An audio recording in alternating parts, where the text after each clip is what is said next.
Nîmes, avec plus de 147 000 habitants dans une agglomération qui en compte 230 000, vit un moment charnière de son histoire économique. À 2h50 de Paris, en TGV, et avec un positionnement géographique stratégique au carrefour de l'A9 et de l'A54, la cité romaine séduit et attire près de 4 000 habitants supplémentaires par an.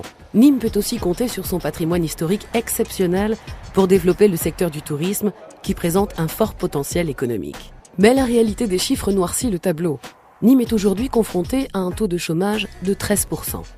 Le dernier symbole de l'industrie textile gardoise, Cacharel, a fait ses bagages en 2010 et en juillet 2011, la marine fermera sa base aéronavale.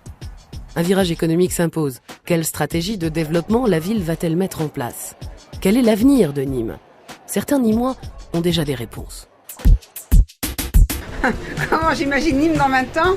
Alors tout dépendra de l'évolution du centre-ville. Va-t-il mourir prochainement ou va-t-il se revivifier en faisant du haut de gamme ? En 2030, je verrai bien un aéroport à Nîmes avec une gare TGV à l'intérieur de l'aéroport. Dynamique, à la pointe de la technologie. Un peu plus peut-être, oui. Alors peut-être plus dans la culture. Qui est vraiment des entreprises qui ont envie de venir s'installer, investir. Et aussi un développement au niveau des habitations qui nous permettrait de relier tous les villages avoisinants Nîmes et d'en faire vraiment une grande ville. Moi je pense que c'est une ville qui vit à l'ombre de sa grande sœur Montpellier. Alors moi je ne vois pas du tout Nîmes et Montpellier pareil. Nîmes est plus, je dirais qu'elle est plus dans le terroir, plutôt que Montpellier qui est devenue une ville plutôt cosmopolite. Et est-ce que le but c'est réellement de se tirer la bourre avec Montpellier ? Je pense qu'on a une carte historique à jouer, on a des atouts architecturaux, on a une tradition, on a le tout de ne pas miser tout sur la feria.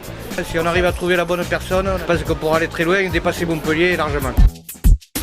Je trouve que c'est un département qui se trouve dans un carrefour vraiment intéressant à tout point de vue.